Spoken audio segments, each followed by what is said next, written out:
I'm standing at the port in Benghazi. Over the past 2 weeks, tens of thousands of foreign workers have been fleeing Libya from here.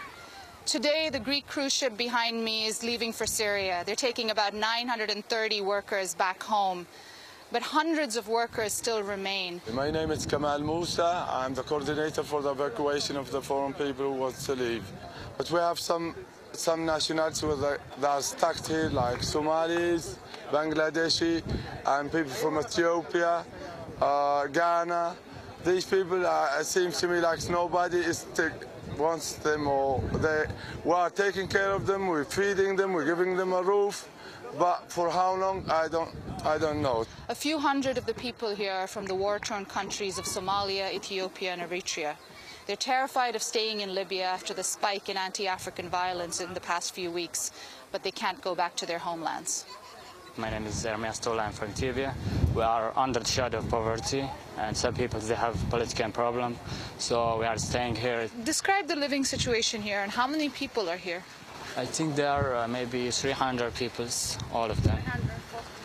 340 people. We are living here. For myself, I have 7 days here. So that's so sometimes the Libyan person, they took us, that's the last day today. If somebody is not solve our problems, they tell us to go outside. So we are so afraid. While hundreds of foreign workers remain at the port waiting for an opportunity to leave, many thousands more are stuck at Libya's border crossings into Egypt and Tunisia. We spoke to a group of fleeing migrants at the Saloum crossing between Egypt and Libya. My name is Adu Alex Menu. I come from Ghana. I was working and the crisis came in, so we have to run for our lives. Urgently, we have to leave for Libya to Egypt to find our way to our various countries. My name is Asante Johnny from Ghana. Can I ask you, did you have any problems in Libya before this? Not at all. I have no problem. Only this crisis. We hear a lot of stories in the media about the mercenaries that Gaddafi used, and some people say they were sub-Saharan Africans. What danger did you feel you were in? You're not Libyan. What was your greatest fear? They hate blacks now. So when you go to town to buy something like food, you take taxi in and out.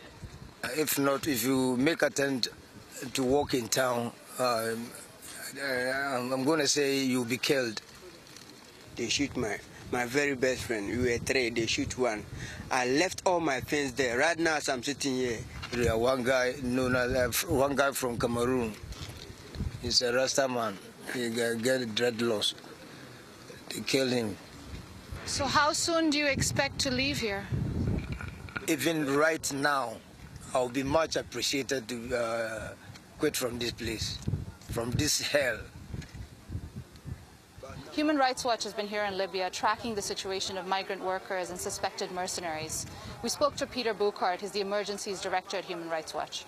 I think the whole story of the African mercenaries in Libya should be a case study for journalism schools all across the United States, because it's a prime example of irresponsible reporting and just lazy reporting.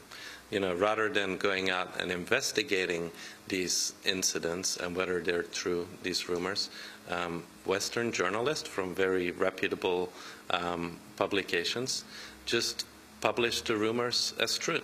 And they talked about African men running wild, raping women, and all of these things, which is just about as racist a myth as you can get. Can you say a little bit about who the mercenaries actually are? Certainly it's possible that Gaddafi used African mercenaries, because Gaddafi has been involved in training and financing and arming rebel groups around Africa. He's been very involved in the Chadian civil war, and he's been involved in the conflict in Darfur, where he's been financing some rebel factions just to have a role around the negotiation table. So he does have the capacity not to go recruit African mercenaries, but to use the groups that he's already training and financing. And it's possible that some of those fighters have been mobilized around Tripoli or even in the east. But before we jump to that conclusion, we should investigate. And for the moment, all of the cases we have investigated in the East, these allegations have turned out not to be true. We asked a representative of the Libyan revolutionaries if they're doing anything to stem this tide of populist rage against anyone perceived to be from sub-Saharan Africa. In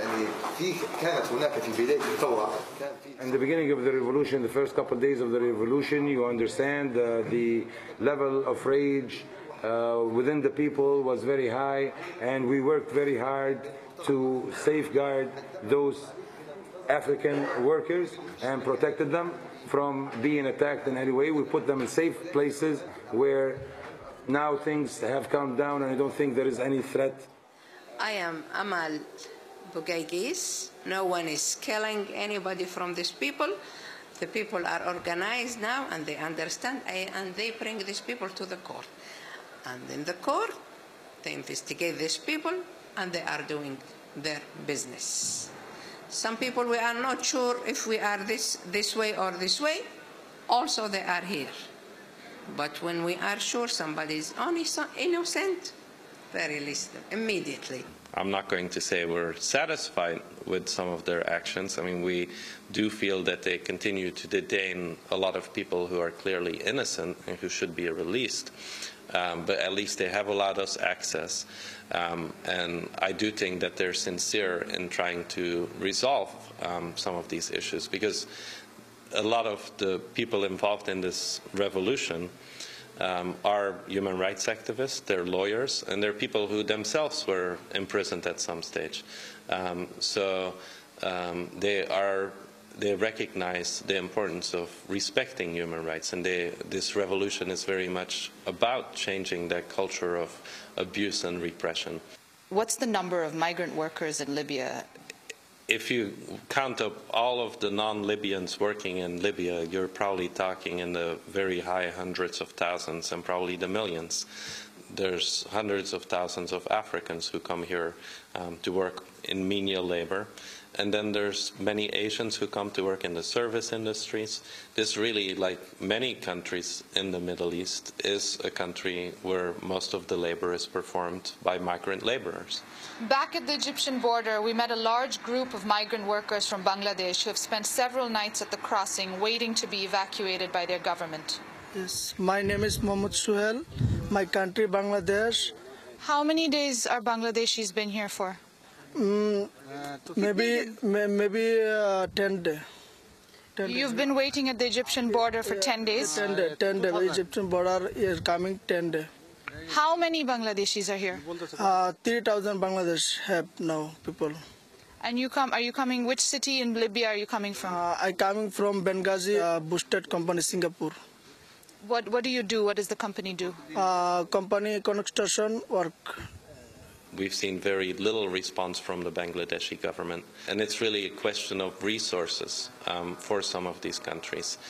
China is now a relatively wealthy country and can organize, they can lease a Greek cruise ship to come here and take away tens of thousands of workers. It's much more difficult for the Bangladeshi government. The international community has an obligation to help evacuate the Bangladeshis as well as the Africans. And it's a real tragedy that the Africans, who are the most vulnerable in Libya right now, who are literally being chased in the street, who have in some cases been lynched and killed, and who have really gone through a very tragic experience, are the ones left on the dock day after day after day, so desperate that they're trying to jump onto ships as they leave the harbor, and they get pulled off and beaten. Despite the horrific circumstances of their exodus from Libya, some of the fleeing workers from Ghana did express their empathy with the broader struggle of the Libyan revolutionaries. Okay, what I know is everybody likes freedom. So in this world, democracy is the best rule in this world. So as they started this, I was not annoyed on it, because in my country, Ghana, I'm from a democratic country. In our country, we don't have money. Because of money that we came to Libya, we don't have money. So if they receive democracy and this country will be free, we will be happy. For Democracy Now!, I'm Anjali Kamat with Yusuf Misdaq in Benghazi, Libya.